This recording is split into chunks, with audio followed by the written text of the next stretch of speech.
Assalamualaikum warahmatullahi wabarakatuh. Salam sehat teman-teman calon guru penggerak. Di sini saya mengerjakan tugas demonstrasi kontekstual pada modul 1.1 berkaitan dengan pemikiran Ki Hajar Dewantara dalam pendidikan yang berpihak pada murid. Menurut Bapak Pendidikan Indonesia yaitu Ki Hajar Dewantara, tujuan pendidikan adalah menuntun segala kodrat yang ada pada anak-anak agar mereka dapat mencapai keselamatan dan kebahagiaan yang setinggi-tingginya sebagai manusia maupun sebagai anggota masyarakat. Sebagai seorang guru, dalam memaknai pembelajaran yang berpusat pada murid, saya mengangkat pada 3 pokok dasar pemikiran Ki Hajar Dewantara dalam pendidikan, yaitu yang pertama, pembelajaran yang berorientasi pada murid. Proses pembelajaran yang mendorong dan mengembangkan keaktifan murid dalam pemahaman konsep maupun teori melalui berbagai aktivitas pengalaman pada berbagai lingkungan belajar, yaitu lingkungan di dalam sekolah dan lingkungan di luar sekolah. Jadi bahwa kita sebagai guru, kita harus bisa memperhatikan lingkungan belajar anak, baik lingkungan di luar sekolah maupun lingkungan di dalam sekolah. Dan yang kedua, bahwa pendidikan menuntun kodrat anak. Ya, ini kodrat keadaan, ada 2, yaitu yang pertama kodrat alam, bahwa setiap anak sudah membawa sifat atau karakternya masing-masing, dan kodrat zaman berkaitan dengan isi dan irama. Artinya sebagai guru, kita harus membekali keterampilan kepada siswa sesuai dengan zamannya, agar mereka bisa hidup, berkarya, dan menyesuaikan diri. Dan yang ketiga adalah trilogi pendidikan. Yang pertama, Ingarso Sung Tulodo, bahwa kita harus berada di depan untuk menjadi teladan. Kemudian yang kedua, Ing Madia Mangun Karsa, kita harus berada di tengah membangun motivasi. Dan Tuturi Handayani, kita harus berada di belakang untuk terus memberikan dorongan kepada anak didik kita.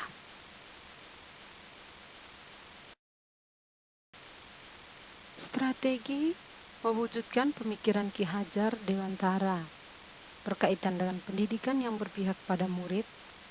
Ada beberapa strategi yang bisa saya simpulkan dan yang sudah saya jalankan di lembaga pendidikan saya. Yang pertama itu, melaksanakan pendidikan tidak hanya menekankan pada kognitif saja, tetapi juga kita harus memperhatikan segi afektif dan psikomotor setiap anak. Yang kedua, melaksanakan pendidikan yang holistik dan seimbang dalam mengembangkan cita, rasa, dan karsa murid. Ya, cita itu berkaitan dengan pikiran, bagaimana kita menajamkan pikiran anak didik kita. Yang kedua, rasa itu berkaitan dengan perasaan, ya, menghaluskan rasa. Dan karsa itu berkaitan dengan kemauan, ya, karsa itu berkaitan dengan kemauan. Cita, karsa, dan rasa ini menurut saya adalah 3 komponen penting, ya, 3 komponen penting yang bisa membawa peserta didik atau anak didik kita pada suatu perubahan. Dari ketiga-tiganya ini harus benar-benar selaras. Kemudian yang ketiga, strategi ketiga itu melaksanakan pendidikan pengajaran yang sesuai dengan konteks lingkungan alam dan zaman. Jadi dalam proses pembelajaran kita perlu melihat konteks lingkungan alam. Alam atau tempat tinggal di mana anak itu hidup. Kemudian dengan konteks zaman. Konteks zaman bahwa kita perlu melihat tantangan-tantangan zaman yang saat ini sedang terjadi. Ada dampak-dampak yang bisa merugikan anak didik kita. Sehingga di sini sebagai guru kita mempunyai peran yang sangat penting bagaimana kita bisa meluruskan atau mewujudkan karakter anak itu sesuai dengan budaya lokal daerah kita sendiri. Kemudian yang keempat, strategi keempat adalah melaksanakan pendidikan dan pengajaran yang sesuai dengan konteks sosial-kultural murid. Nah, itu seperti apa yang tadi saya sampaikan. Kemudian yang kelima, melaksanakan pendidikan dan pengajaran sesuai dengan fase perkembangan murid berdasarkan usianya. Jadi di sini kalau pembelajaran atau pengajaran sesuai fase itu sudah diatur dari Kemendikbudristek bahwa setiap anak itu harus belajar sesuai dengan fase-fase. Kalau saya di SMP berarti anak itu masuk pada fase D kalau tidak salah. Ya. Kemudian yang keenam, melaksanakan pendidikan yang memperhatikan karakteristik dan latar belakang murid. Inilah 6 strategi yang mungkin saya sebagai guru perlu kembangkan di lembaga pendidikan saya dengan memperhatikan beberapa aspek ini. Ya. Beberapa bentuk implementasi yang saya lakukan di sekolah. Yang pertama adalah dalam proses belajar mengajar, tentu yang pertama melaksanakan pembelajaran dengan menggunakan media pembelajaran yang sesuai dengan karakteristik murid serta untuk mengembangkan karakter masing-masing murid. Yang kedua, memberikan penugasan dengan membebaskan kepada murid memilih bentuk laporan hasil penugasannya masing-masing sesuai kemampuan, minat, dan kreativitas murid. Yang ketiga, memberikan kesempatan kepada murid untuk berpendapat dalam kebebasan untuk membangun sendiri pengetahuannya.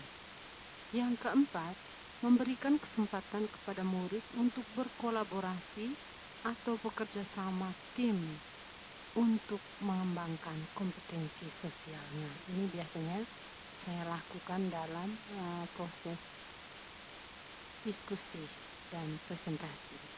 Dan yang kelima, melaksanakan pembelajaran dengan konten materi yang disesuaikan dengan perkembangan berpikir dan konteks alam, sosial, dan budaya.